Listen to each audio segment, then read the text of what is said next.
Sabe o que faz dos portugueses um povo único no mundo? Que Pedro Álvares Cabral pode não ter sido o primeiro navegador a chegar ao Brasil? E como nasceu o futebol em Portugal? Esta é a história nunca antes revelada. Os detalhes que escapam ao radar das notícias. As curiosidades e acontecimentos que fazem a diferença. Este é o Portugal Desconhecido. Há mais de 20 mil genes na espécie humana. Esta diversidade genética depende da acumulação de mutações aleatórias ao longo do tempo, mas também dos cruzamentos entre as várias populações do mundo. Hoje, a genética da nossa espécie é uma gigantesca miscelânea, que se deve a encontros e cruzamentos entre povos que se encontravam separados geograficamente. Mas sabia que os portugueses têm no seu ADN algo que não se encontra em mais nenhum povo do mundo?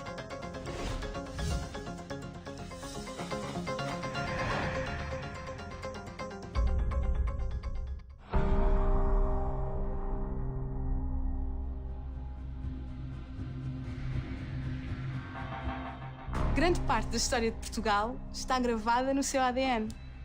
Na verdade, existe um carimbo genético exclusivamente português.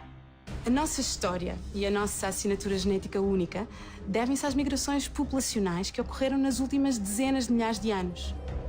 Em 1997, uma equipa de cientistas portugueses e espanhóis investiga 3 genes de um conjunto denominado como HLA e faz revelações surpreendentes. Geneticamente, nós somos mais próximos dos bascos, dos espanhóis de Madrid e dos argelinos, nomeadamente do povo berber, mais do que do resto dos povos europeus, mesmo dos mediterrâneos.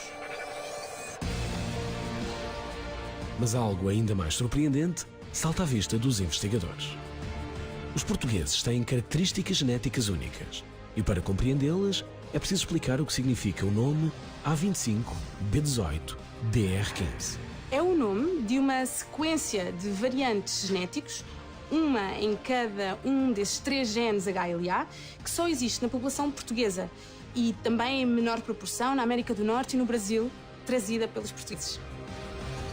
E para reforçar ainda mais a originalidade da impressão genética portuguesa, é preciso também falar da sequência genética A26, B38, DR13. Esta sequência só se encontrou até hoje em Portugal.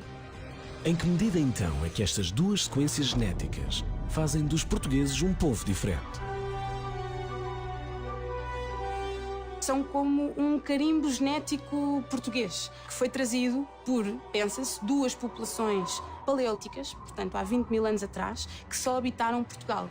Devem ter sido vantajosos em termos de resposta imunitária para esses povos e nessa altura. A identidade genética portuguesa constrói-se, no entanto, com influências de povos oriundos de diversas paragens. Também temos sequências genéticas trazidas para Portugal dos berberes do norte da África, há cerca de 6 mil anos atrás, quando ocorreu uma mudança climática drástica no Saara. Tivemos sequências genéticas trazidas para Portugal dos fenícios e dos gregos. E até depois do Império Romano, temos migrações dos germânicos, celtas, romanos e novamente dos berberes. O tráfico de escravos, na altura dos descobrimentos, trouxe para Portugal sequências genéticas da zona subsaariana da África. E até temos em Portugal umas sequências genéticas típicas dos judeus sefarditas. Apesar desta grande mistura de genes, nada poderá tirar aos portugueses a originalidade de possuir um carimbo genético que não se encontra em mais nenhum povo do mundo.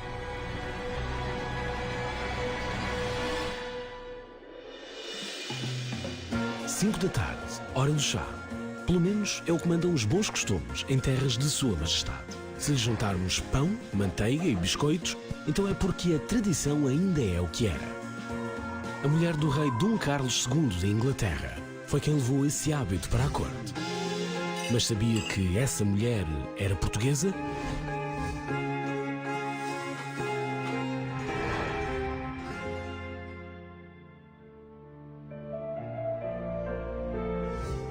Filha de Dom João IV, Catarina de Bragança vive na corte portuguesa, até a família lhe encontrar um marido de boas famílias. De boda marcada, Catarina muda-se para as Ilhas Britânicas.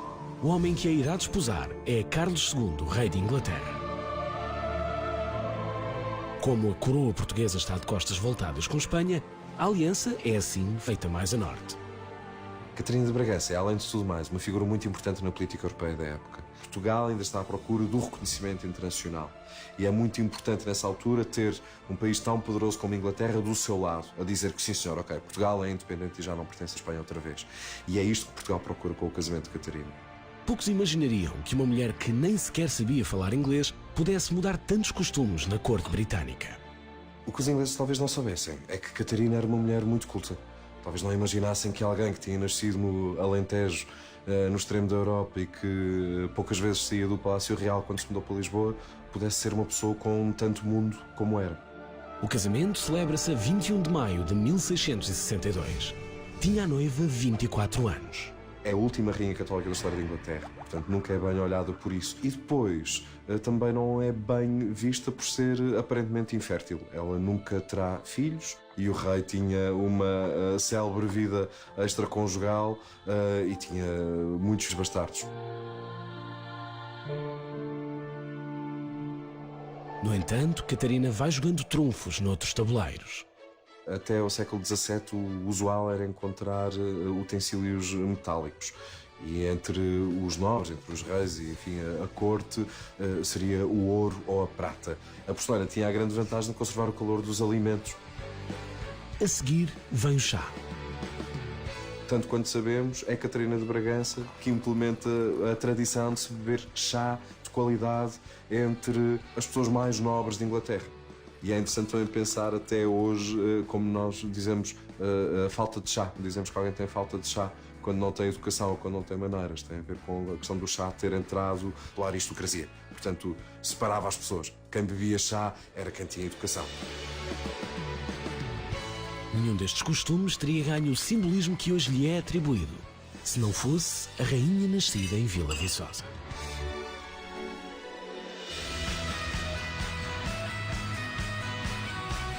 Todas estas imagens têm um traço comum. A calçada portuguesa, com certeza. Mas e se lhe dissermos que esta fotografia foi tirada no Havaí? Esta em Moçambique e esta na China? Ou ainda estas tiradas em Espanha e Catar, respectivamente? Sabia que a calçada portuguesa está presente nos 5 continentes? E que começou a espalhar-se pelo mundo graças a um negócio ilícito?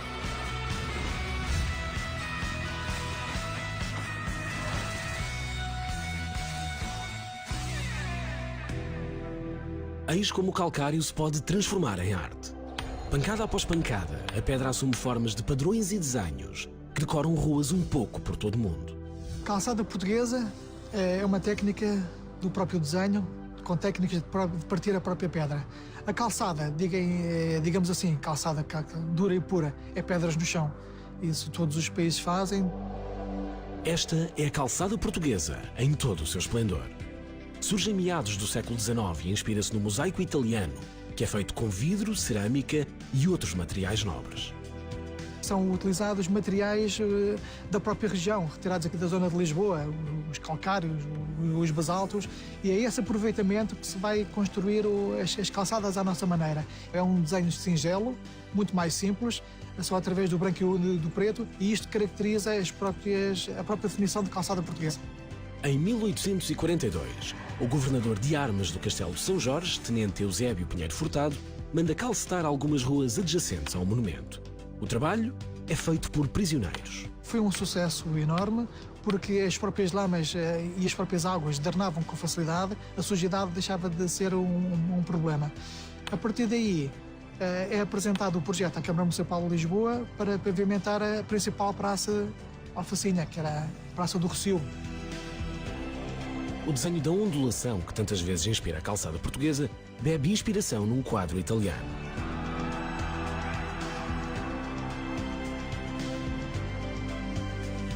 Em 1895, a calçada portuguesa chega a Barcelona graças ao Aldo. Um homem de negócios espanhol afirma ter comprado os direitos de utilização da patente a um comerciante português. O alcaide acredita e a calçada portuguesa consegue pela primeira vez ultrapassar as fronteiras nacionais. Foi uma forma fácil de ganhar dinheiro por um comerciante. Não se pode ressuscitar o termo de calçada portuguesa, já que não existe um inventor específico para esta técnica de pavimentar o chão. Em 1900, é a vez de Paris acolher a calçada portuguesa, por alturas da Exposição Universal que marca o início do século. Aos poucos, vai-se espalhando pelos 4 cantos do mundo e já marca presença em 17 países. Quando há um português, há um pouco de mar, dentro da nossa ancestralidade, e também há um pouco de pedra, porque estas ondas da calçada portuguesa são mar e são pedra, e são a nossa própria entidade. Somos nós. A calçada portuguesa somos nós. Espalhada pelos 5 continentes, é arte viva. É a embaixadora de um país que não se limita às suas fronteiras.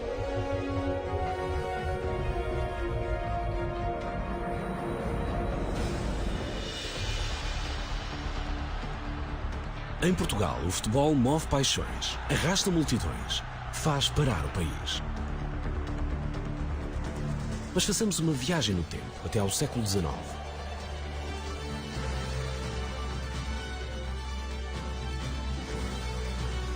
Sabe que equipas se defrontaram na disputa do primeiro troféu em Portugal?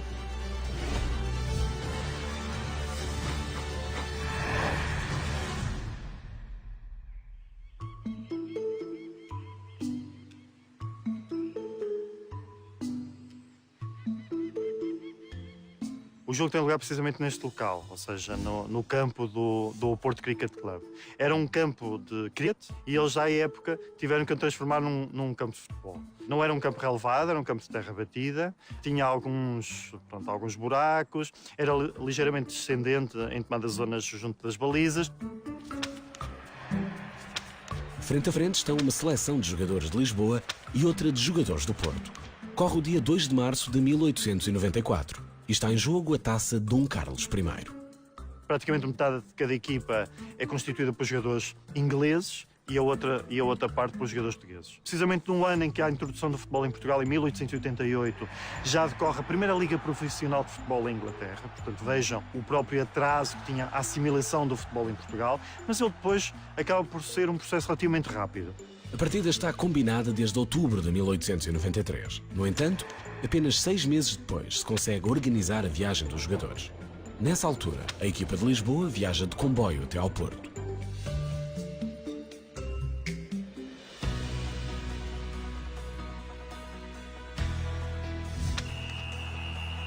O jogo decorre durante 1 hora, há um primeiro gol de Lisboa que não é reconhecido pelos jogadores do Porto, que se recusam a levar a bola até ao meio campo, e entretanto há um segundo gol de Lisboa que sim já é reconhecido pelos jogadores do Porto, porque à época obviamente não existe a do árbitro como hoje a conhecemos. Era sobretudo pessoas que as equipas procuravam na assistência, pessoas que eram pessoas de bem, pessoas sérias e que tinham esse reconhecimento entre as várias equipas de futebol. O primeiro troféu do futebol português disputa-se num embate com apenas 60 minutos, estes 90 que vêm nas leis do jogo. O que é feito é que a comitiva e o Rei Dom Carlos chegam, precisamente já o jogo estava a terminar e as equipas decidiram prolongar um pouco mais o jogo, exatamente para receber, acarinhar e também homenagear o Rei Dom Carlos, que tinha decidido estar aqui e, de alguma forma, reconhecer também a importância do futebol já para a sociedade elitista da época em Portugal. O futebol era, sobretudo, tal como praticamente toda a prática desportiva em Portugal, uma prática das elites. Temos que perceber que nesta época o povo trabalha 7 dias da semana, inclusive ao domingo, e só a partir do decreto-lei, sobretudo, e do início da Primeira República, e de alguma preocupação com o tempo do lazer e o tempo do descanso dos trabalhadores, é que começa a haver esse espaço para a prática desportiva. O primeiro capítulo da rivalidade entre clubes de Lisboa e Porto termina com a vitória da equipa da capital por 1-0. Sem luxos, quase sem táticas, mas com muito amor à camisola. O futebol pode ser belo, mesmo num campo de cricket.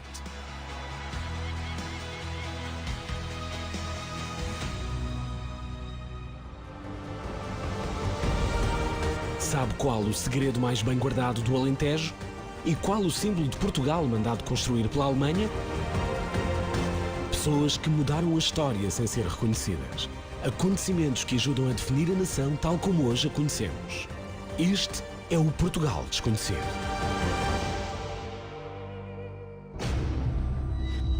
Este homem vai enterrar um segredo com mais de 200 anos. Um cerimonial quase sagrado e ao mesmo tempo genuinamente profano.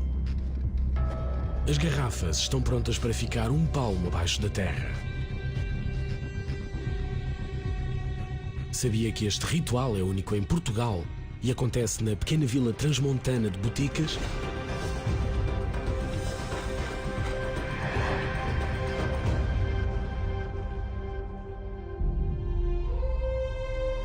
Hoje é um vinho de uma região que é tipicamente muito fria no inverno, muito quente no verão, e isso significa que tem uma acidez pronunciada, tem um leve toque frutado. Não há igual tradição de país e poucas haverá no mundo a obedecer a ritual semelhante. Mas o mais curioso é que este vinho tem características únicas graças a uma descoberta feita ao acaso. O vinho, no fundo, decorre de um acidente histórico. E acidente histórico em todos os sentidos, ou seja, a segunda invasão napoleónica, as pessoas de Boticas tentaram salvar aquilo que eram os seus bens mais preciosos. E entre eles encontrava-se o vinho. O vinho faz parte da alimentação e, portanto, não era propriamente algo que fosse um prazer, mas sim uma necessidade alimentar. E o que fizeram foi encontrar um subterfúgio que foi enterrá-lo. Nesta zona, as invasões napoleónicas dão-se entre 1808 e 1809. Mas os franceses acabam por ser expulsos. Quando isso acontece, os habitantes de Boticas recuperam as suas habitações e os seus bens. Quando desenterraram o vinho, descobriram um vinho que tinha características completamente diferentes. A grande diferença, e aquela que era fundamental, é que tinha gás. E pela primeira vez descobriram um vinho com estas características, que não fazia parte das tradições da região, e tornou o vinho muito mais excitante, mais alegre, muito mais inebriante. Pois então temos que o vinho dos mortos é enterrado sem gás, mas sai debaixo de terra como um vinho gaseificado. A razão para ter gás não advém do facto de ter sido enterrado. A invasão francesa terá sido na altura das vindimas, portanto, o vinho ainda estaria a terminar de fermentar, significa que ainda teria açúcar, provavelmente, no vinho, e ao ser enterrado com uma parte desse açúcar e com as leveduras ainda, porque foi uma coisa feita à pressa, deu-se uma segunda fermentação em garrafa. Ao estar enterrado, o que isso permite ao vinho é ter uma conservação melhor, porque tem uma temperatura mais constante e está protegido da luz. A luz ultravioleta é um inimigo do vinho. Podemos então agradecer esta maravilha do património gastronómico português à sede de conquista de Napoleão e ao instinto de sobrevivência das gentes de Boticas. Deixa-se curioso que, do facto de um acidente, tenha nascido uma tradição que, não sendo única, é única em Portugal, ou pelo menos foi a primeira e a única que tem tradição histórica, acabou por criar um estilo de vinhos e uma particularidade que ainda hoje é mantida. O vinho tem acompanhado o homem ao longo de quase toda a história. Em Boticas, a história do néctar dos deuses é mais recente. Mas o que é certo é que os vivos já não dispensam o vinho dos mortos.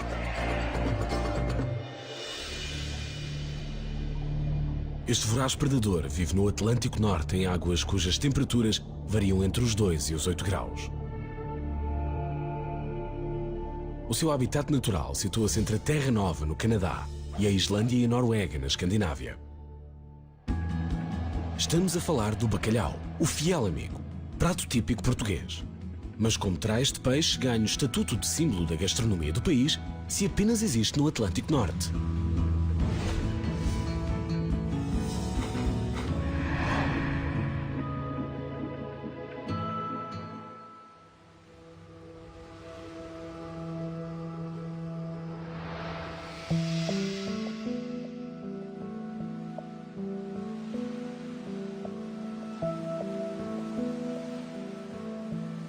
Portugal detém o maior consumo de bacalhau por pessoa per capita a nível mundial, 25 kg, 26 kg ao ano em média. Quase tudo se aproveita neste peixe. Constituem iguarias para a maioria dos amantes da gastronomia portuguesa.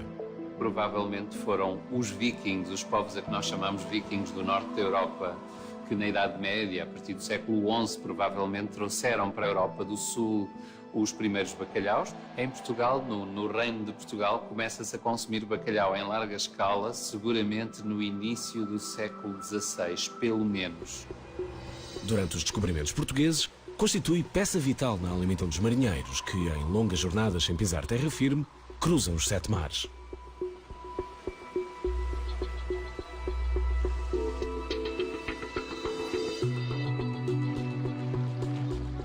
Um alimento de consumo socialmente transversal embora a partir do século XVIII se tenha tornado claramente um alimento das classes populares devido à necessidade de uma proteína animal que substituísse a ausência de carne e a dificuldade de acesso a peixe fresco, sobretudo. Mas a religião católica dá um contributo decisivo para que o bacalhau se afirme à mesa dos portugueses. Ao longo dos séculos, esse hábito manteve-se também muito vinculado às prescrições religiosas do jejum e da abstinência. Os dias de magro em que não se podia comer carne era quase metade dos dias do ano. Com a chegada de António Oliveira Salazar ao poder, o Estado Novo faz uma enorme campanha pelo bacalhau. Trata o assunto como se de uma questão identitária da nação se tratasse. Durante a Segunda Guerra Mundial, o bacalhau tornou-se muito escasso, havia muita dificuldade em importar devido ao bloqueio económico e comercial, mas teimosamente Salazar ordenou ele próprio que os navios da frota portuguesa se mantivessem em atividade. 2 foram torpedeados por submarinos alemães, gerando uma tragédia terrível. Em 1958, Portugal é o primeiro produtor mundial de bacalhau salgado e seco. O bacalhau é o símbolo dos símbolos da identidade portuguesa. Em qualquer conversa comensal, sobretudo à mesa com amigos estrangeiros, surge sempre essa pergunta: mas porquê que vocês comem tanto bacalhau e porquê que adotaram o bacalhau se ele não habita nas costas portuguesas? Este é um enigma cultural que vai persistir. E o bacalhau vai persistir à mesa dos portugueses, por muito longe que estes homens de ferro em barcos de madeira o tenham de ir buscar.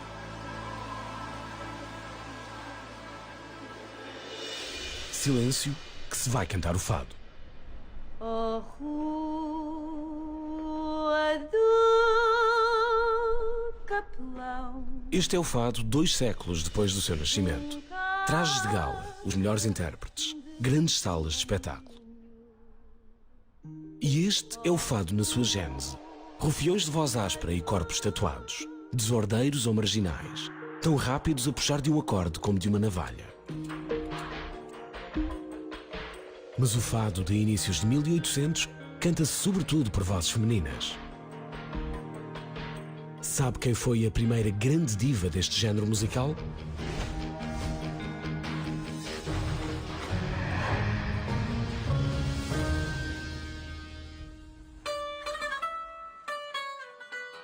É difícil determinar a origem do fado.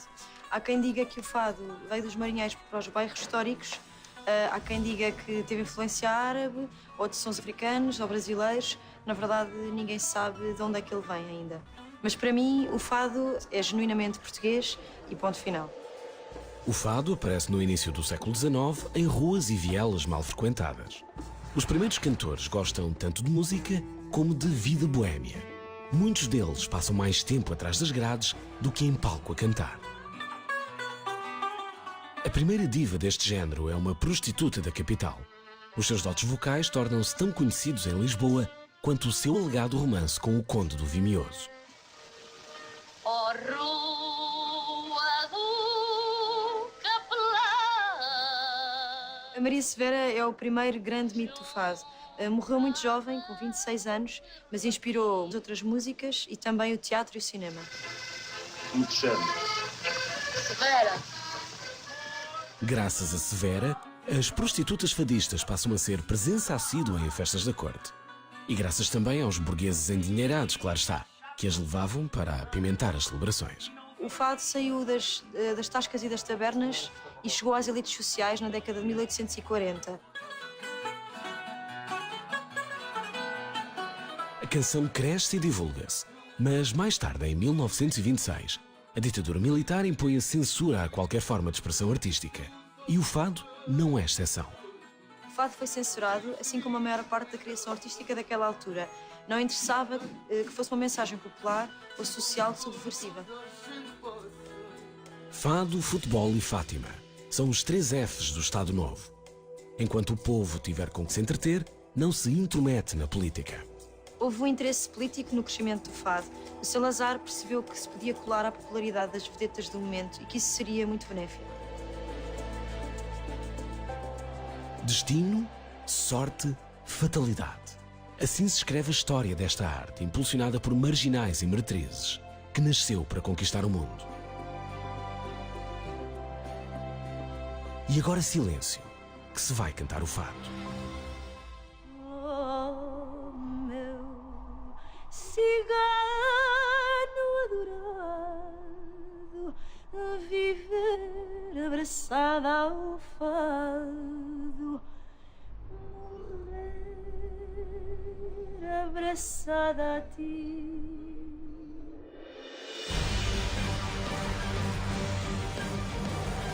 1900 toneladas de deslocamento, 89 metros de comprimento, 1000 cavalos de potência, 10 velas redondas e 13 velas latinas. Este é o imponente navio Escola Sagres, um símbolo de Portugal, uma embaixada itinerante do país. Mas sabia que este navio não foi construído em Portugal, nem para servir a Marinha Portuguesa? –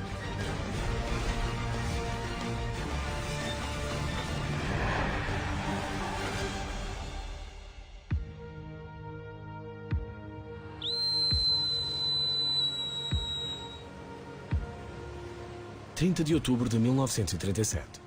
Os estaleiros Blohm & Voss, em Hamburgo, na Alemanha, lançam ao mar o Albert Leo Schlachter, navio-escola concebido para a Marinha de Adolf Hitler. No final da guerra, os navios alemães foram partilhados pelos aliados, Estados Unidos, União Soviética e Inglaterra, e o Albert Leo Schlachter permaneceu em Bremerhaven, foi depois cedido em 1948 à Marinha do Brasil para mitigar os prejuízos de guerra causados pelos submarinos alemães à sua marinha mercante.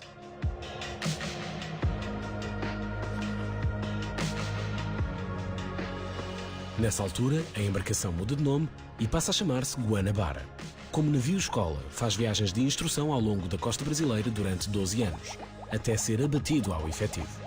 Em 1961, a antiga Sagres já não reunia condições de segurança para fazer as viagens de instrução. E, nesse sentido, Portugal adquiriu o Guanabara à Marinha do Brasil por um preço simbólico, diga-se, de $150 mil, e o navio foi aumentado ao efetivo dos navios da Armada no dia 8 de fevereiro de 1962.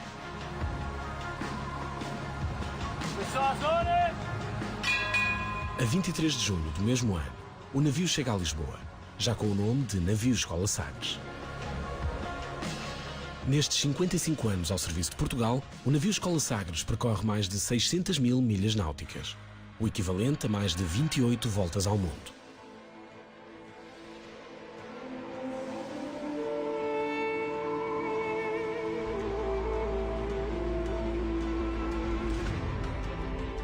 Sagres, em razão do local onde o Infante instalou a sua mítica escola de navegação e de marinharia, permitiu prosseguir os descobrimentos portugueses. A Cruz de Cristo deve-se ao facto do Infante Dom Henrique ter sido o regedor da Ordem Militar de Cristo e, em razão de tudo isto, o Infante Dom Henrique é o patrono e figura de proa do navio. Em 2016, o navio Escola Sagres torna-se na Casa de Portugal durante os Jogos Olímpicos do Rio de Janeiro. Em virtude de o navio Escola Sagres ser um navio de Estado, onde quer que se encontre, é sempre território nacional. É o resultado de toda esta atividade do navio em representação de Portugal no estrangeiro, nos grandes eventos internacionais, que fez com que o navio se tornasse um símbolo de Portugal. São quase 100 mil horas de navegação, 170 portos em 60 países visitados, sempre a representar Portugal.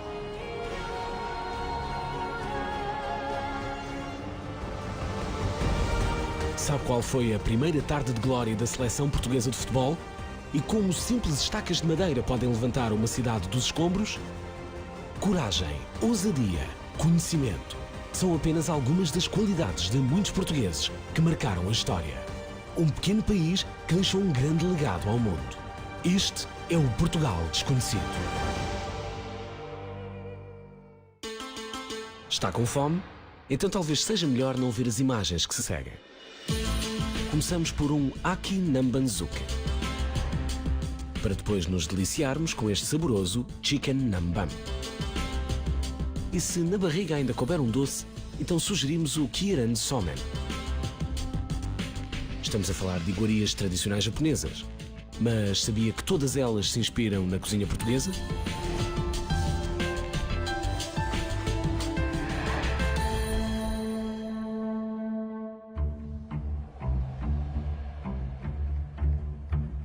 Passamos a traduzir. Aki Nambanzuke não é mais do que um simples escabeche à portuguesa. Neste caso, feito com cavala. Os japoneses tratavam os portugueses por namban e depois esse termo passa para a gastronomia por uma série de pratos que os portugueses influenciaram a cultura japonesa. Seguindo esta linha de pensamento, Chicken Namban é frango à portuguesa e Kiran Somen corresponde aos deliciosos fios de ovos. Muitos portugueses acham que a gastronomia japonesa é apenas sushi. Estão completamente errados. A gastronomia japonesa é talvez das mais ricas do mundo.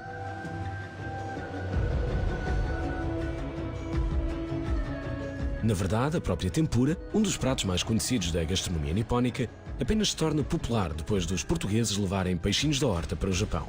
Muitos portugueses acham que a tempura provém da palavra tempero. Nós temos mais de 6.000 palavras no dicionário japonês que são de origem portuguesa, mas a tempura estava relacionada com uma limitação religiosa, com uma proibição religiosa, que eram as 4 têmporas. E acho que a palavra provém daí, muito também levada pelo processo de evangelização que os jesuítas tiveram no Japão.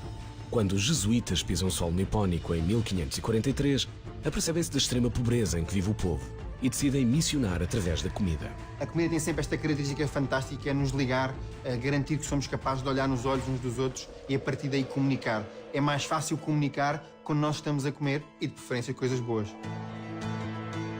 Eu acho que esta técnica da panagem através da farinha e da água foi trazida pelos portugueses, muito ligada a esta proibição religiosa de se comer carne nestes dias e por isso usava-se o peixe e alguns legumes e para trazer magia usou-se esta técnica de panar e de fritar. A tempura é talvez dos preparados japoneses que mais exemplifica, é espelho daquele povo. Um povo que leva tudo à perfeição. Para adoçar a boca, falta ainda referir a cassutera. Eles fazem lá um bolo, que é o bolo de Castela, que é muito parecido com o nosso pão de ló. Há muitas versões do nosso pão de ló feitos com matcha, que é o chá verde. O que a maior parte destes pratos tem em comum, quer seja em Portugal, quer seja no Japão, são artes de conservação. Nós, através do vinagre, conseguimos garantir a conservação dos produtos. E nós, portugueses, somos exímios nisto. Portugal e Japão, separados pela geografia, unidos pela culinária. Um mundo de semelhanças à mesa, entre dois povos tão distintos. Edford, Falcon, Marley, MG Canelas, Olda, Sado, Alba, FAP. Sabe o que têm em comum todas estas marcas de automóveis? Sabia que só nos anos 50 do século XX houve 16 marcas criadas, desenhadas e construídas neste país?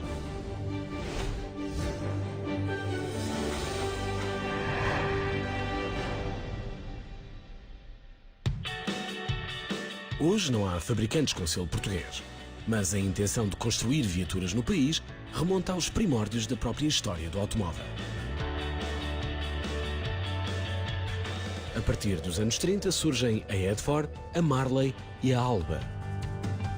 Nos anos 50 aparecem o IPA 300 e a DM. A marca DM nasceu nos anos 50, criada por Dionísio Mateus, e era obviamente um apaixonado por automóveis, e criou este carro com um pequeno motor de 1100 cm3, com 65 cavalos de potência, mas que já atingia os 170 km por hora. O que eu gosto muito neste tipo de carros é realmente o lado autêntico que temos quando nos sentamos nele, o cheiro, o conforto, que é quase inexistente, mas é isso que nos dá um certo prazer. Já depois da Segunda Grande Guerra surge a FAP, graças ao gênio de Fernando Palhinhas. O Fernando Palhinhas era um grande apaixonado do desporto automóvel, tinha as suas próprias oficinas já no Porto e dava assistência a grandes marcas. E claro que um dia decidiu criar a sua própria marca de automóveis. Esta é a mais bem-sucedida marca portuguesa de carros de competição. Chega a ter 5 bólides a competir em simultâneo e 16 pilotos a defender as suas cores. A FAP participou em 75 provas, venceu 21 e até ganhou 3 provas internacionais. Em 1953 surge a Itinerap, mais uma marca a pensar na competição. O seu mentor é António Augusto Parente.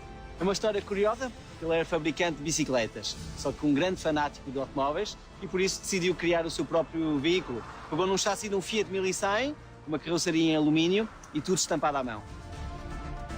Ainda nos anos 50, Adérito Parente cria a PE, abreviatura de Produtos Estrela.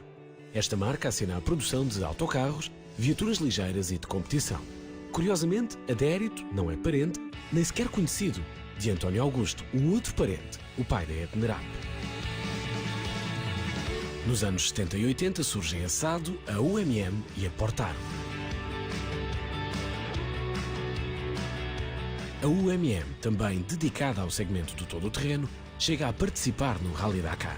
Entre 1982 e 84 tivemos 12 jipes UMMs a participar no Dakar e todos eles chegaram ao fim. A UMM deixa de produzir em 2000 e os últimos 2 jipes da marca são registados em 2004. Infelizmente, a partir daí, deixa de haver marcas portuguesas no mercado. Portugal continua a produzir carros para outras marcas. Temos o know-how, temos a experiência, temos a paixão. Por isso, por que não voltar a ter uma marca portuguesa nos próximos tempos? Enquanto ninguém responde à pergunta, continuamos a deliciar-nos com as imagens dos clássicos.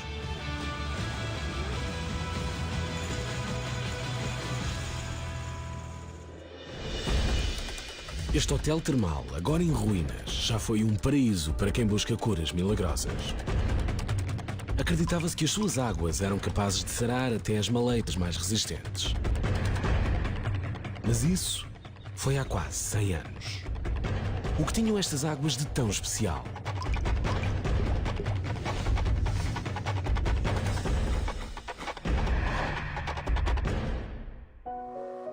Isabel, só hoje lhe posso escrever porque estamos tão longe que não podemos comprar nada. É um completo deserto.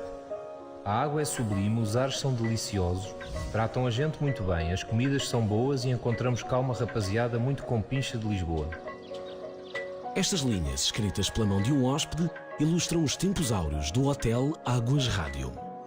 Havia vários tratamentos, entre os quais o banho de imersão, a ingestão da água, que era para problemas gastrointestinais, e o repouso na sala de emanação, onde absorviam os gases de radão. Todos estes tratamentos tinham em comum a água com as suas propriedades, que era a radioatividade. A água da fonte milagrosa tinha indicação para várias doenças. Reumatismo, gota, hipertensão, doenças renais ou do aparelho circulatório.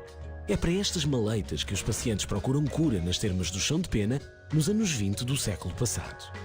Pelo contrário, como contraindicação, só tinha 2, que é não aplicar em tratamentos de pneumonia nem doenças em que houvesse hemorragia. Para todas as outras doenças servia. Radioatividade. É esse o elemento que torna estas águas tão especiais. Temida nos dias que correm, é vista como um autêntico elixir da juventude nas primeiras décadas do século passado. Em 1903, a cientista Marie Curie, o seu marido Pierre Curie e Antoine-Henri Becquerel recebem o Prémio Nobel de Física pela descoberta do elemento químico rádio. Esta região é uma região granítica, portanto, em termos geológicos, e daí advém essa elevada quantidade de rádio dissolvido na água e também do radão. A inauguração do Hotel Termal Águas Rádio terá ocorrido em 1926.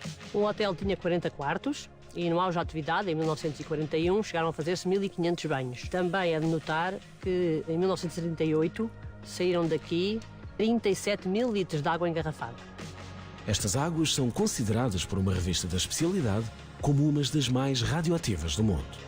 Foi, na altura, uma ótima medida de marketing. Hoje em dia seria precisamente o contrário, porque a palavra radioatividade assusta as pessoas. A água destas nascentes é engarrafada, distribuída e exportada.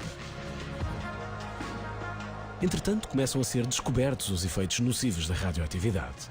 A própria Marie Curie reconheceu os efeitos nocivos que tinham o urânio para quem trabalhava nos laboratórios e também para quem fazia a sua extração. Em 1942, o hotel fecha para obras de melhoramento e devido a uma quebra acentuada na procura. Reabre em 1951, mas as termas jamais voltarão a funcionar. Hoje, a água continua radioativa.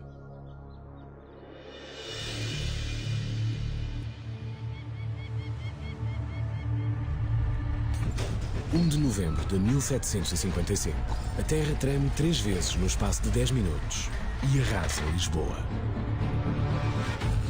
Hoje a tecnologia antissísmica já equipa edifícios com amortecedores eletrónicos ou vigas de ferro e de aço.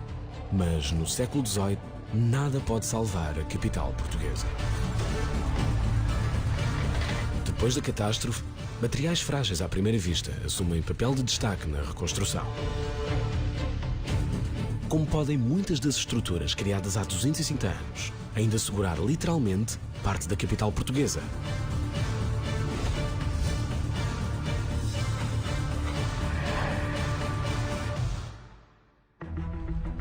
O sismo atinge 8,7 na escala de Richter.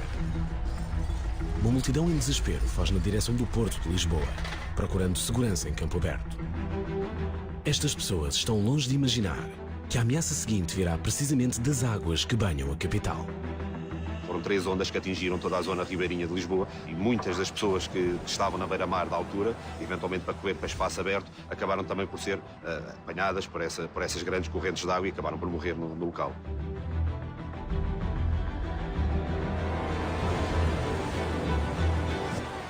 E quando parece que já nada poderá piorar este cenário, eis que surgem as chamas. Aquilo que o sismo não destruiu, ou que as águas não levaram, é agora consumido pelo fogo. A metodologia de construção e os processos que eram utilizados na engenharia da altura não eram os mais apropriados. Os prédios que estavam mais próximos uns dos outros impediam o combate aos incêndios, como também os materiais com que as casas eram feitas eram materiais também, eles propícios à propagação do fogo, nomeadamente as madeiras. O universo parece conspirar contra Lisboa. 5 dias depois, a cidade ainda arde. 1 em cada 3 edifícios ficam total ou parcialmente destruídos. É preciso reconstruir, e o Marquês de Pombal, que se aconselha junto a uma elite de arquitetos e engenheiros, está no comando das operações. A tragédia provocada pelo terremoto de 1755 foi tão grande que obrigou uma nova maneira de construir. E essa maneira de construir implicou novas técnicas. Uma delas é a estacaria pombalina. Há um conjunto de soluções arquitetónicas e soluções de engenharia que foram então aplicadas. A estacaria, a gaiola pombalina em conjunto e também toda uma série de outras infraestruturas, como o saneamento ou até os poços para combater os incêndios, que foram então construídos. A grelha de troncos passa a sustentar fundações. A gaiola pombalina dá segurança às paredes. São feitas em madeira de pinho verde para resistir à passagem dos anos. E tanto resistem que ainda hoje se mantêm no subsolo da capital portuguesa. Continua a ser um dos grandes exemplos da Baixa Pombalina enquanto elemento único, é o facto de ter todo este urbanismo assente em madeira, uma autêntica floresta que está por debaixo dos nossos pés.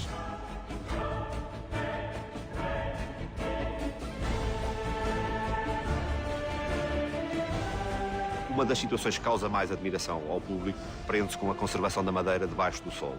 Neste caso, essa conservação só é possível porque os níveis de umidade são muito grandes. Toda a madeira que se encontra submersa tem uma degradação muito mais lenta. E nós sabemos isso porque 250 anos após a colocação de algumas, nós continuamos a ter exemplares perfeitamente conservados que foram descobertos em escavações arqueológicas. Lisboa demora 100 anos a ser reconstruída.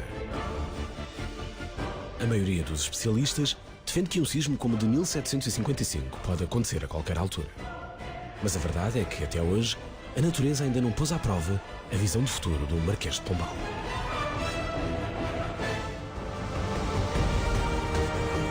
Sabia que alguns dos mistérios do início da civilização encontram resposta em solo português? E que a descoberta do Brasil poderá ter um capítulo secreto? Esta é uma viagem por acontecimentos que marcam a história de Portugal. Um périplo com personagens que os manuais não podem ignorar. Este é o Portugal Desconhecido.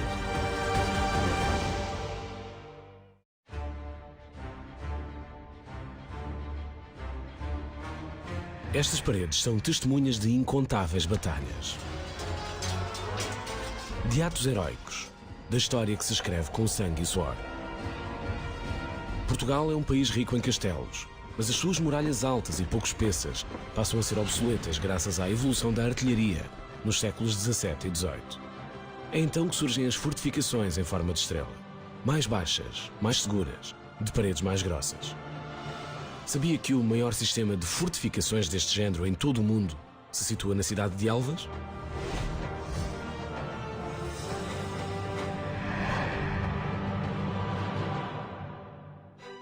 (8 a 10 km de perímetro, 300 hectares de área. É esta a grandeza das muralhas da cidade de Elvas.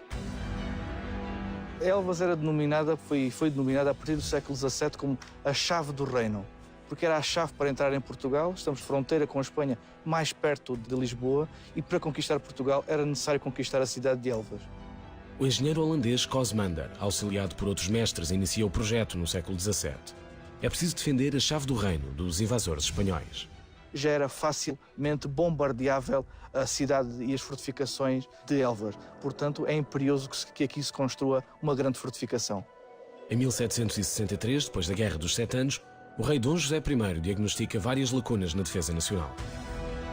Então que o Marquês de Pombal chamou um militar anglo-alemão para resolver o problema. O Marquês de Pombal vai refortificar toda a fronteira do país. Quando chega a Elvas e percebe que Elvas é a chave do reino e tinha-o sido desde o século anterior, vê a necessidade de construir uma grande fortificação a norte. São precisos quase 30 anos, 6.000 homens, 4.000 animais e 767 contos de reis para concluir a obra. O Marquês de Pombal lança um imposto de 8% às cargas que chegam ao Porto de Lisboa. Com esse 8% consegue acabar a construção da Praça do Comércio e construir todo o Forte da Graça em Elvas. Quem olha ao longe para esta estrutura talvez vislumbre apenas uma pequena edificação. À época, as forças inimigas poderiam até julgar que seria fácil tomá-la de assalto, mas estão longe de imaginar o que as espera. O Valerré inventa, digamos assim, um canhão que dispara para baixo, que era algo de inovador. Numa colina tão íngreme como esta, não seria efetivo um tiro para cima se o inimigo estivesse já perto do forte. Até chegar ao reduto central, existem múltiplas armadilhas, desde matacães até grades que caem, canhões escondidos, canhoneiras cobertas. Portanto, seria algo de inexpugnável no século XVIII.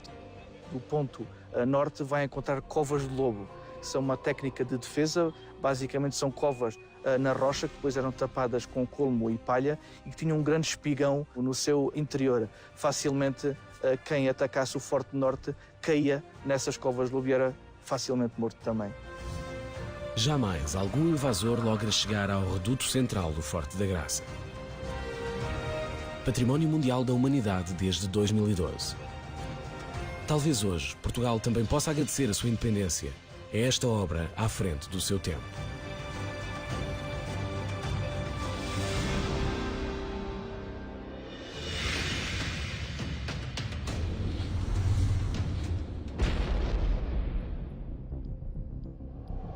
Há várias formas de ganhar uma guerra. A mais usada é a força bruta. Mas há exceções. Sabia, por exemplo, que o povo de Monção expulsou o exército castelhano apenas com pães?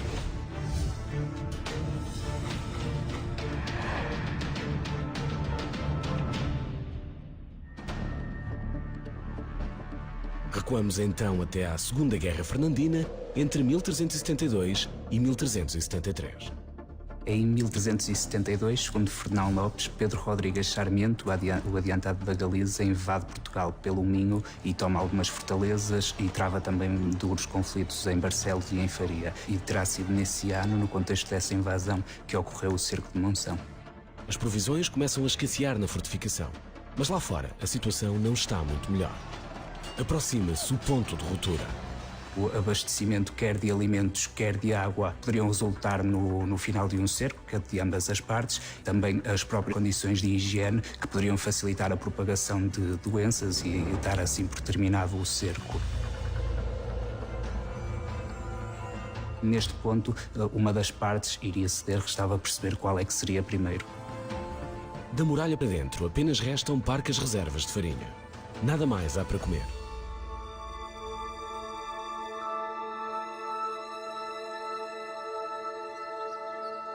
E é nesse momento que a mulher do alcaide se assume como líder. Deoladeu Martins manda reunir toda a farinha disponível em Monção para amassar e cozer. Assim que o pão sai do forno, a mulher do alcaide recolhe-o no seu regaço, sobe à muralha e atira-o na direção dos inimigos. A decisão de Deoladeu Martins esteve tanto de corajosa como de imprudente, ou seja, ao mandar cozer os pães com as últimas reservas de farinha que existiam dentro da cidade e enviá-las para as forças adversárias, isso poderia levar à rendição da própria fortificação de Monção, uma vez que ficariam sem alimentos. Os castelhanos, comandados por Pedro Rodrigues Sarmiento, percebem naquele momento que a fome não irá dizimar os portugueses e batem a retirada. Ou talvez tenham apenas ficado ofendidos por ninguém lhes dar manteiga para comer com o pão acabado de sair do forno. A lenda de Deoladeu Martins é bastante importante para o fortalecimento da identidade das gentes de Monção, como se pode até comprovar pelo próprio brasão de armas da cidade, que ostenta uma mulher segurando 2 pães, um em cada mão, no cimo de uma torre. Lenda ou realidade?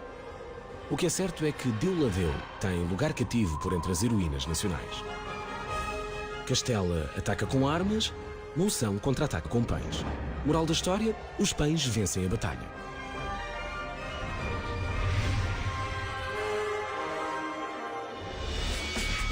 A luta, nas suas diversas formas, é quase tão antiga como o próprio homem. É uma marca cultural que muitas vezes se confunde com a identidade dos povos.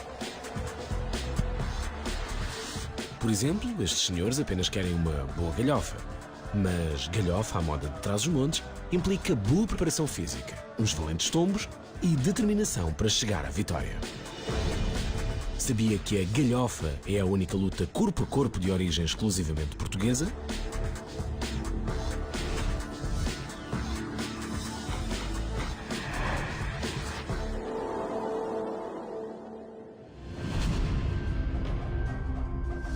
Qualquer perito em artes marciais sabe que a galhofa é só para homens de barba rija. A galhofa é uma arte marcial portuguesa que usa o poder físico para derrubar o adversário. Portanto, projetá-lo e imobilizá-lo por cerca de 2 segundos, de costas no chão.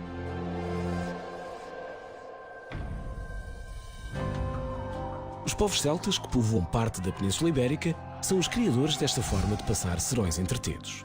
Mais tarde, agentes de Viriato seguem-lhe o exemplo. A galhofa era a arte marcial de eleição de Viriato, que ele usava para a seleção dos homens, porque, além de ser muito física, requer também muita parte mental. Havia um termo muito específico na galhofa, que é o termo manha. O homem tinha mais manha, o que fazia com que um homem de 60 quilos pudesse vencer um homem de 60 e tal quilos.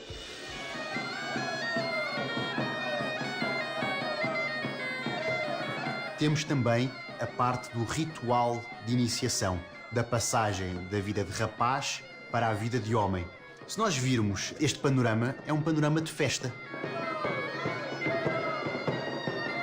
É neste contexto que os meninos que se querem fazer homens demonstram a sua virilidade num palheiro. Nos tempos que correm, já não se luta em tronco nu e as crianças também estão convidadas a participar. Até porque este é um desporto de cavalheiros que começa e termina sempre com um abraço cordial entre competidores. A galhofa atualmente já está a ser incutida dentro do programa a nível universitário numa Universidade do Norte pelo professor José Bragada, que tem feito um trabalho excelente na divulgação da galhofa e na própria documentação da galhofa. Esta disciplina é a modalidade na Federação Portuguesa de Lutas Amadoras. O povo diz que, para lá do Marão, mandam os que lá estão. Mas agora sabemos também que, para lá do Marão, há uma luta única no mundo.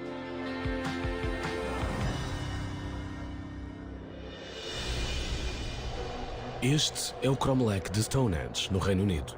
Provavelmente o mais famoso monumento megalítico do mundo. E este é o Cromlech dos Almendres, em Évora. Desconhecido por muitos, é o maior da Península Ibérica, o segundo maior da Europa, e impressiona pelo seu bom estado de conservação. Sabia que estas pedras contam mais de 7.500 anos de história?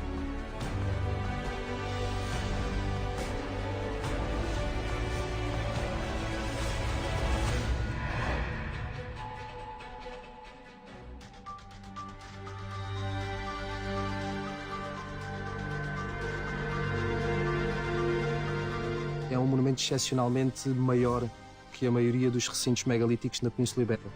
Têm normalmente entre 8 a 12 pedras e o Cromlech dos Almendres tem sobreviventes 94. Quando comparado com o Cromlech dos Almendres, Stonehenge não passa de um jovem. O monumento britânico tem pouco mais de 5.000 anos, menos 2.000 do que o português. Situa-se no topo da Serra do Monforado e oferece uma vista privilegiada sobre a cidade de Évora. Os povos que o construíram não escolheram a localização por acaso. Estes sítios estão sempre construídos nunca no ponto mais alto de uma elevação, mas sempre no início da descida de uma lomba e sempre orientados a nascente. A linha que divide estes sítios a meio está sempre orientada em direção aos equinócios, ao sítio onde o sol nasce durante o equinócio na paisagem. E como terão há 7.500 anos os habitantes do Alentejo Neolítico conseguido transportar pedras deste tamanho para este local? Eles apenas selecionam as formas que gostam mais e arrastam-nas até aos sítios onde as querem erguer e arrastam-nas utilizando alavancas e troncos rolantes.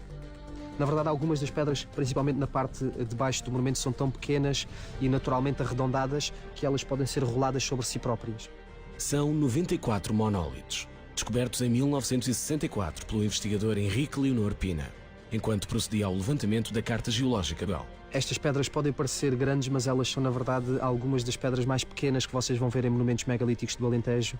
E nesta altura as pedras vêm de muito próximo, de afloramentos graníticos. Esta forma é uma forma natural que resulta de milhões de anos de erosão da chuva e do vento. Durante o período Neolítico, a Península Ibérica assiste à sedentarização progressiva dos seus povos. Os caçadores sazonais passam a cultivar terras e a criar o seu próprio gado. Isto dá origem ao crescimento da complexidade do tecido social e respectivos rituais. A arqueologia acredita que se realizavam aqui celebrações religiosas, mas atendendo à pouca cultura material que é identificável em escavações arqueológicas, nós não conseguimos determinar como é que se processava essa liturgia religiosa. 10 dos monólitos apresentam gravuras em relevo. As gravuras nesta altura são bastante simples e focadas principalmente num conjunto de 5 símbolos, círculos, retângulos, crescentes lunares, báculos e linhas ondulantes. O Cromlech dos Almendres é testemunha da época histórica na qual se dá a maior mudança no modo de vida da humanidade. A transição das últimas sociedades de caçadores-recoletores para as primeiras sociedades sedentárias de pastores e agricultores é aquilo que mais me fascina.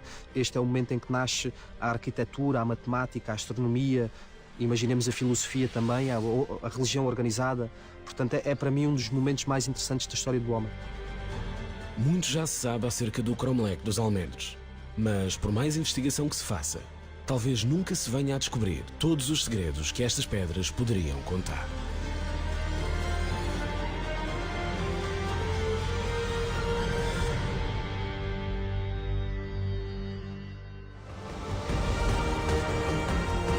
Sabe porque é que o dia 18 de junho de 1925 é tão importante para o futebol português? E qual a relação entre a autoestrada A5 e as corridas de Fórmula 1?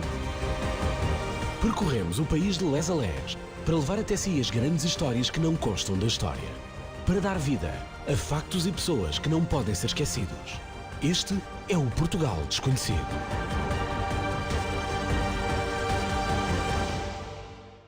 James Blunt, John Lennon, Elvis Presley, Bruno Mars ou Taylor Swift são algumas das estrelas que já usaram o ukulele nas suas composições.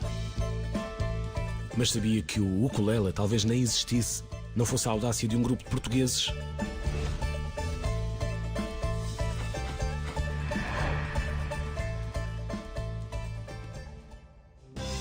23 de agosto de 1879.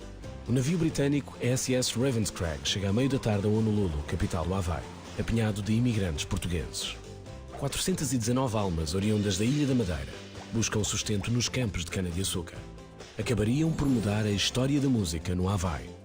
A vida nas ilhas nunca foi fácil, não é? E daí, com o crescimento populacional, sempre houve, tanto na Madeira como nos Açores, essa vontade de uma vida melhor no Havaí. João Fernandes, José Correia e Augusto Dias são 3 dos aventureiros a bordo. Querem vencer no novo continente, mas não esquecem as suas raízes. Estes 3 portugueses chegaram ao Havaí e já eram construtores de instrumentos do machete de Braga, do Braguinha, na Madeira.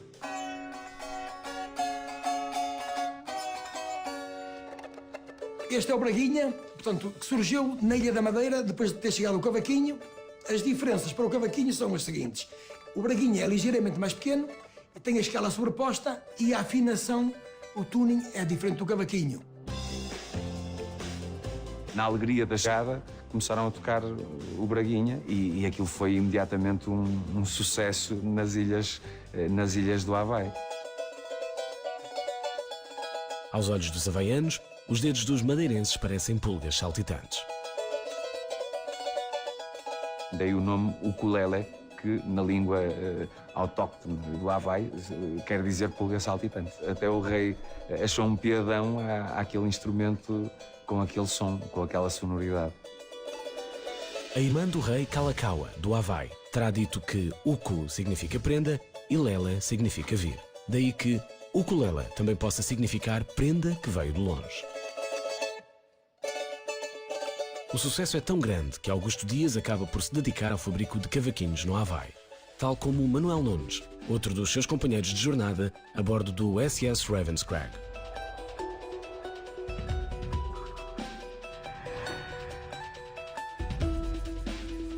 Com o passar dos anos são introduzidas alterações ao instrumento, até porque a madeira com que são construídos no Havaí, a coa, é diferente da portuguesa. O ukulele ganha identidade própria e hoje brilha nas mãos de várias estrelas mundiais.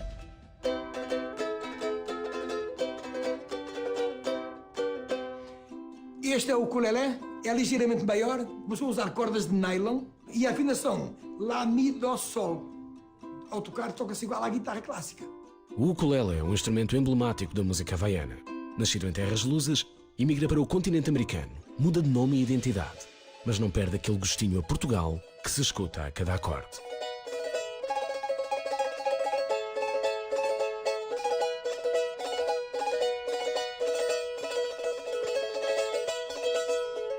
Sou da terra do Virarai. Se queres dançar o vira vai. Se queres dançar o vira vai. A língua de Camões tem mais de 800 anos de história. É idioma oficial em 8 países e na região autónoma de Macau, para além da pátria-mãe. Pam, Rosário, Botão, Capitão, Chabón, Tabaco. Todas as palavras anteriores soam a português, mas não são portuguesas. Sabia que, na verdade, estamos a falar de vocábulos japoneses?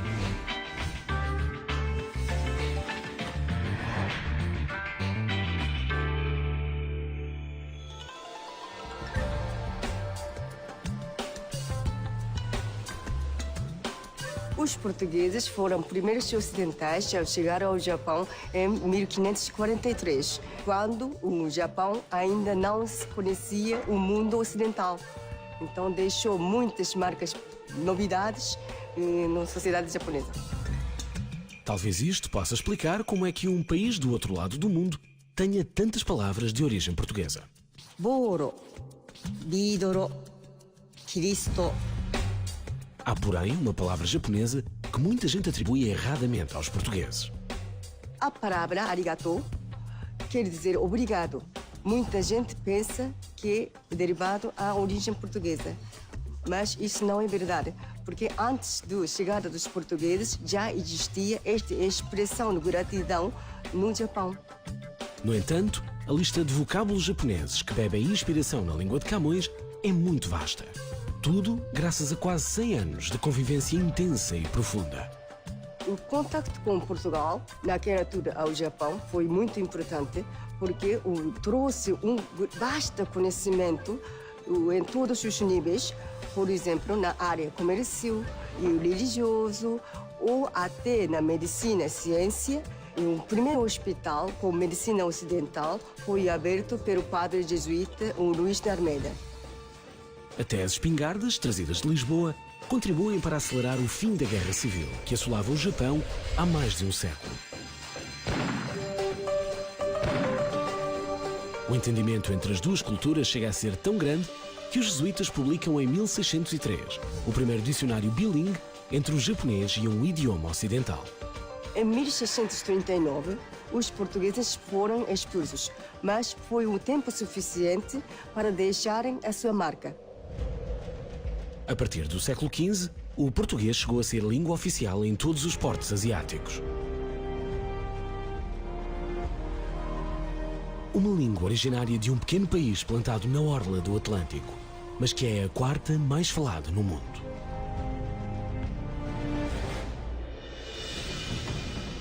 Este é o Carnaval do Rio de Janeiro, o maior carnaval do mundo. Chegam a estar 2 milhões de foliões por dia na rua. É uma celebração que atrai quase 1 milhão de turistas todos os anos à cidade maravilhosa. Mas sabia que este carnaval tem a sua origem em tradições genuinamente portuguesas?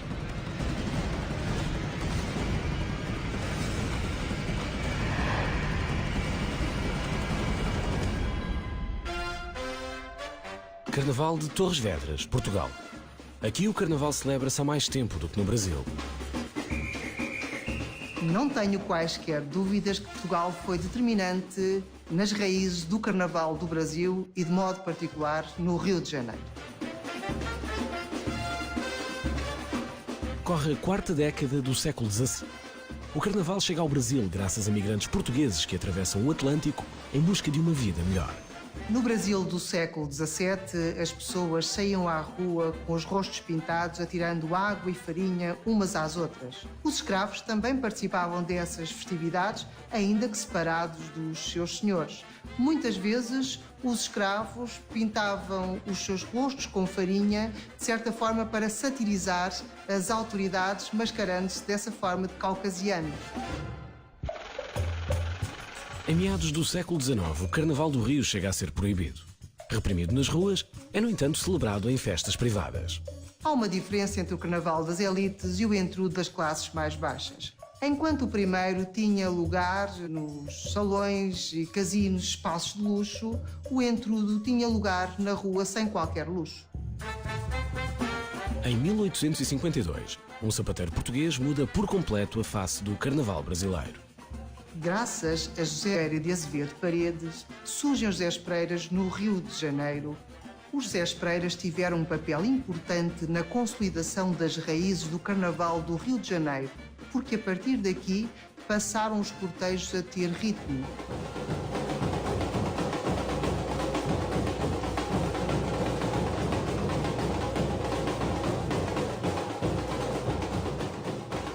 Em 1853, o ator e dramaturgo brasileiro Francisco Correia Vasques compra peça musical na qual o José Pereira assume em particular destaque.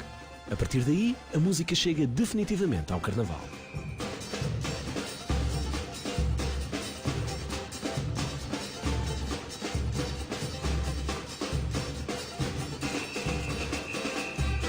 Do outro lado do Atlântico, temos o maior carnaval do mundo, que para se erguer bebeu muita influência portuguesa.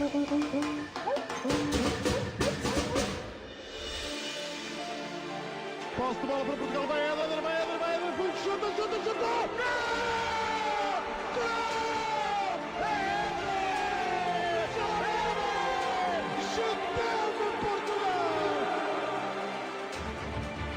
Hoje, Portugal é campeão da Europa. Mas sabe de quantas tentativas precisou para vencer uma partida internacional? –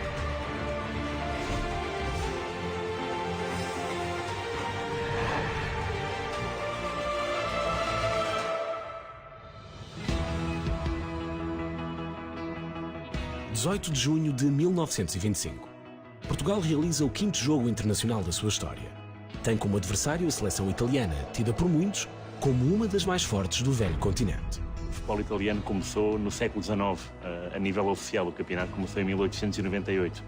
O português, a nível regional só, 1906. Portanto, o futebol italiano pratica uma grande vantagem. O primeiro jogo da seleção italiana é de 1910 e o primeiro da seleção portuguesa é em 1921.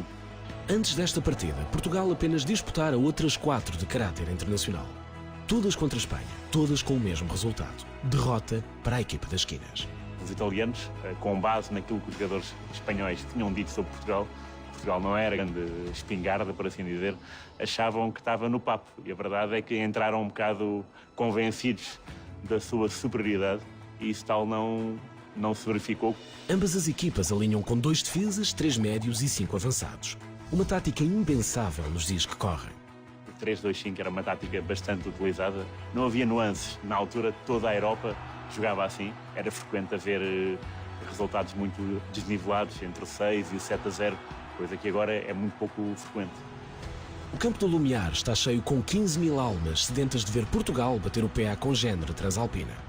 Às 6 da tarde está tudo a postos para o pontapé de saída.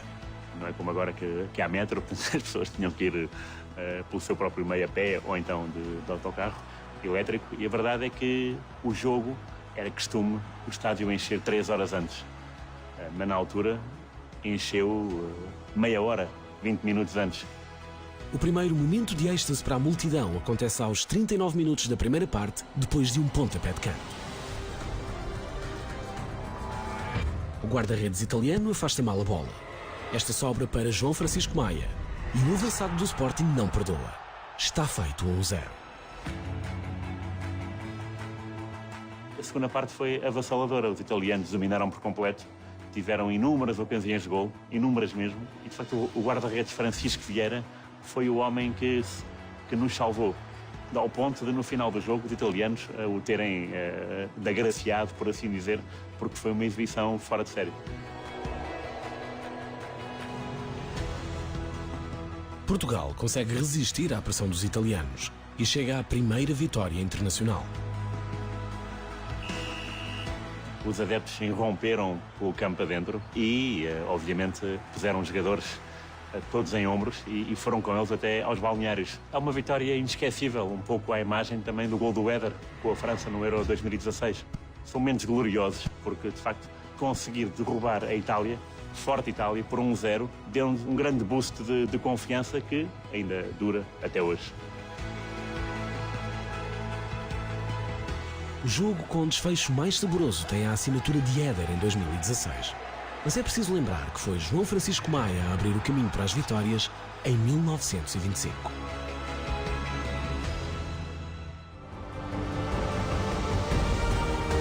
Sabe de quem era o sangue derramado durante o golpe de Estado mais pacífico de sempre? E qual a teoria mais surpreendente acerca dos descobrimentos portugueses? Os segredos trancados a 7 chaves. Os mistérios nunca antes desvendados. Os heróis que não buscaram um lugar na história. Este é o Portugal desconhecido.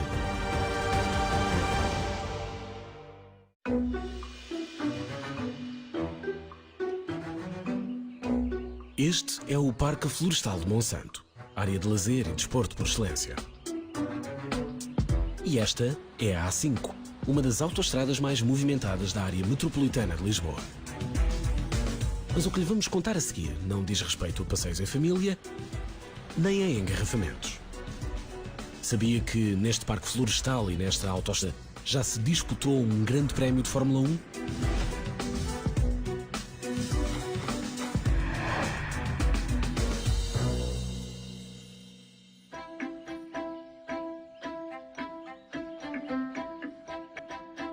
23 de agosto de 1959. 16 bólides estão alinhados na grelha de partida. Está tudo a postos para o Grande Prémio de Monsanto em Fórmula 1. Aqui em Monsanto, a primeira vez que apareceu o Fórmula 1 foi um evento muito grande, era novidade e havia muitos apaixonados do desporto automóvel. 5.440 metros de pista, 9 curvas, 62 voltas, mais de 2 horas de corrida.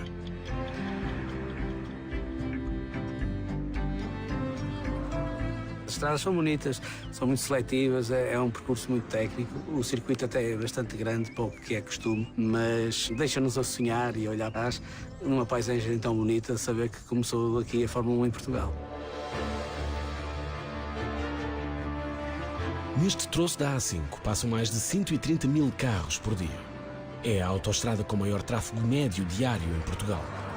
Hoje em dia custa imaginar nós andarmos aqui a passar nestas estradas com o trânsito que há e com este verde toda à volta. Imaginar que um dia passaram aqui carros de Fórmula 1 custa a querer.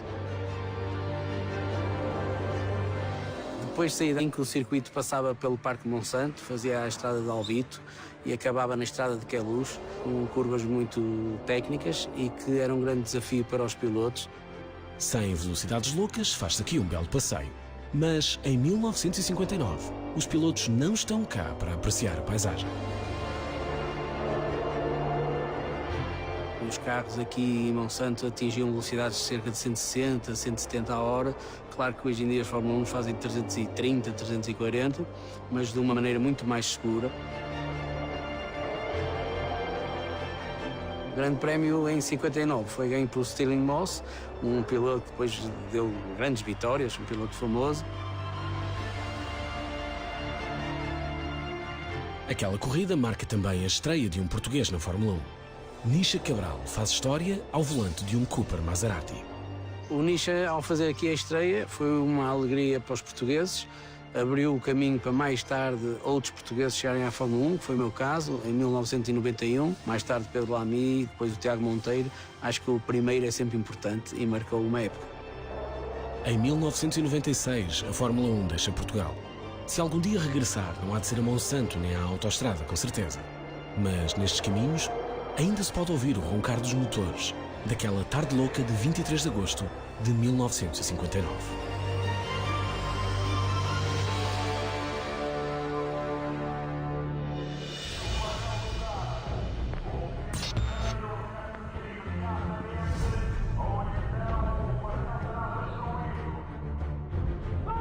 25 de abril de 1974. O movimento das Forças Armadas ocupa vários pontos estratégicos em Lisboa. As forças leais ao regime rendem-se sem oferecer resistência. A população celebra na rua, numa espécie de arruada com carros militares à mistura. Marcelo Caetano, presidente do Conselho de Ministros, entrega-se por volta das 7h30 da tarde. Termina a ditadura do Estado Novo. A Revolução dos Cravos é talvez o golpe de Estado menos mortífero de sempre. Mas sabia que naquele dia foi derramado o sangue de 5 vítimas mortais?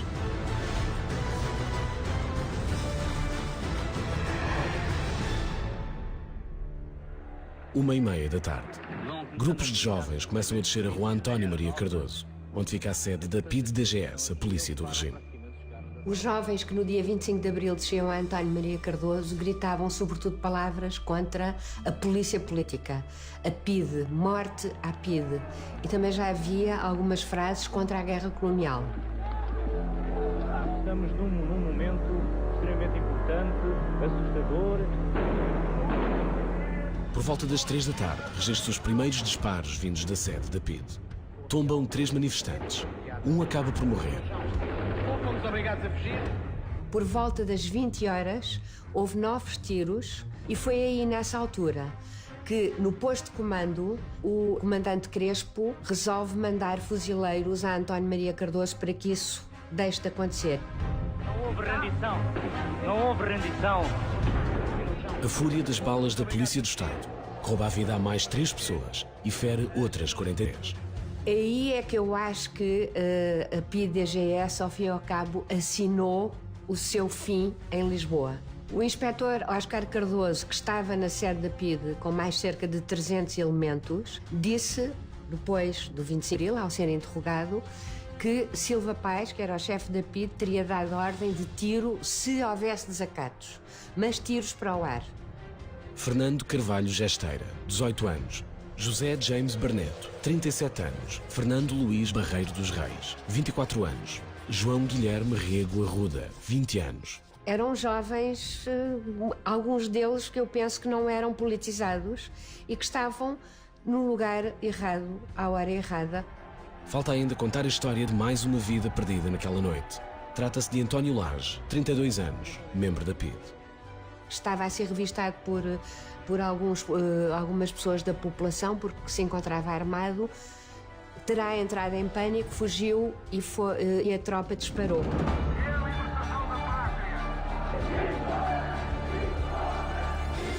Do sangue derramado não costuma rezar a história do 25 de abril de 1974. Mas as vidas perdidas naquele dia serão para sempre testemunhas do país acabado de nascer.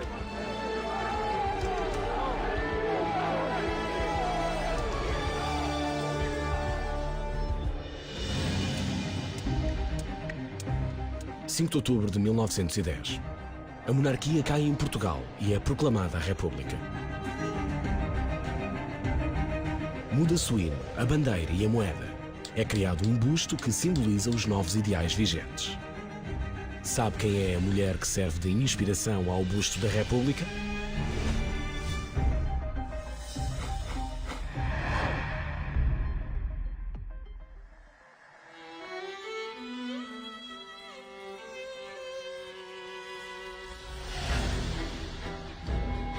Antes da República existiam a linhagem dos reis e das famílias todas monárquicas que se foram sucedendo, eram sucessivamente pintadas pelos pintores da época, havia retratos nos espaços, então eram muito identificadas. A ideia de abstração, é preciso haver um conceito, e o conceito era, os franceses fizeram assim, surto e efeito junto do povo, vamos fazer também. Portanto, foram buscar a ideia de uma mulher, a imagem de uma mulher associada à liberdade. Um rosto feminino, de olhar decidido, carregando um ramo de loureiro, símbolo de triunfo, e uma foice, símbolo de abundância. Abre-se um concurso, concorrem 9 escultores. Quem ganhou o concurso foi Francisco Santos. Mas, para a infelicidade do vencedor, é o busto de Simões de Almeida, segundo classificado no concurso, que se torna mais conhecido junto das massas populares. Às vezes, o que ganha não é o que se torna mais popular. Foi com um quadro do Eugène Delacroix. Foi esse quadro que foi a base de inspiração para o busto. Mas quem é, afinal, a mulher que dá o rosto pela República Portuguesa? Esta mulher portuguesa que dá o perfil ao busto da República, Hilda Pulga, era uma jovem que trabalhava como costureira em Lisboa, que acabou por ser a musa de um escultor e era uma mulher provavelmente muito bonita, que dava nas vistas.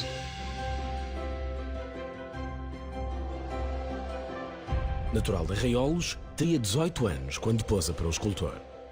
Segundo se sabe, a mãe fez questão de que ela só aceitasse esse convite para posar, desde que não se despisse e de que a mãe estivesse presente. O busto, consto por Simões de Almeida, persiste como símbolo da República, mais de 100 anos depois da sua concepção. Ao contrário do que acontece muito em França, em que se vão mudando as musas inspiradoras do busto da República, já foi a Catherine Deneuve, já foi a Sophie Marceau, mas pronto, em Portugal não, nós somos um país conservador e portanto está feito o busto da República, não se mexe mais no busto da República. Vamos fazer um busto da República para o futuro, é apenas a possibilidade de mexer um pouco com a arte. Porém, ao olhar para esta escultura que representa a vitória do novo Portugal sobre o velho, percebemos que esta mulher anónima viverá para sempre.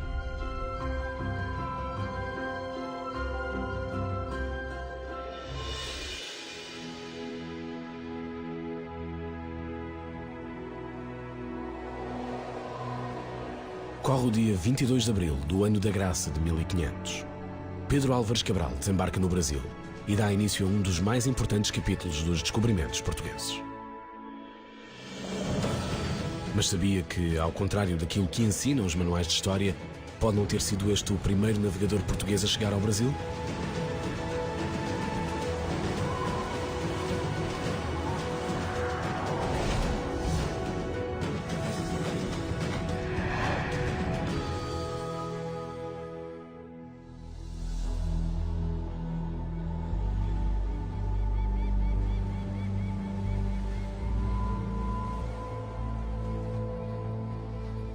É claro que estamos sempre no mundo das hipóteses. Estamos a falar de história.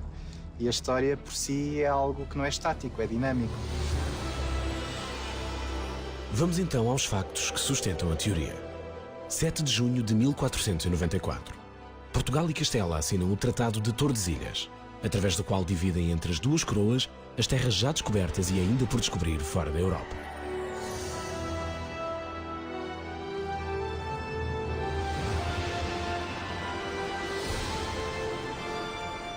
Acima da linha dos 27 graus de latitude, até uma extensão de 370 léguas a oeste de Cabo Verde, era pertença de Portugal. Tudo o resto pertenceria à Espanha. Porquê 370 léguas? Porque é a distância considerada necessária pela coroa portuguesa para que os navios provenientes dos territórios ultramarinos possam efetuar a viagem de regresso ao reino. Mas seria preciso tanto? Nós precisávamos sim de evitar a calmaria da Guiné, porque nessa zona não havia ventos e eram essenciais para se conseguir fazer a travessia, mas obviamente que Dom João II bem sabia que os navios não precisavam de toda aquela distância para fazer a manobra. E é aí então que começa a controvérsia, porque essas 370 léguas iriam, à partida, incluir o território do Brasil.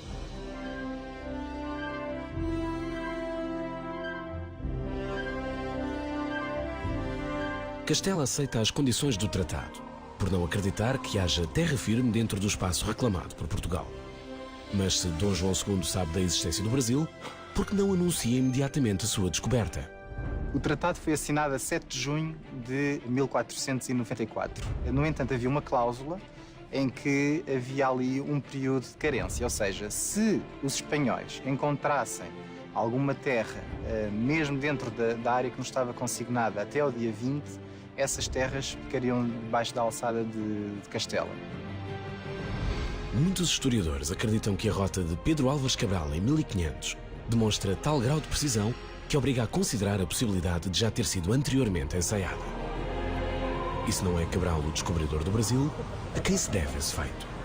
O Esmeralda Situ Orbis é um manuscrito de Duarte Pacheco Pereira, que durante muitos anos esteve desaparecido e que é de facto um regimento náutico com toda a informação sobre as descobertas que ele fez e, nomeadamente, esta hipotética viagem secreta ao Brasil. E é exatamente neste livro em que Duarte Pacheco Pereira escreve a Dom Manuel I, dando conta da sua descoberta. Oficialmente é Pedro Álvares Cabral quem descobre o Brasil a 22 de abril de 1500. As restantes dúvidas e considerações ficam apenas para apaixonados pela história, como nós.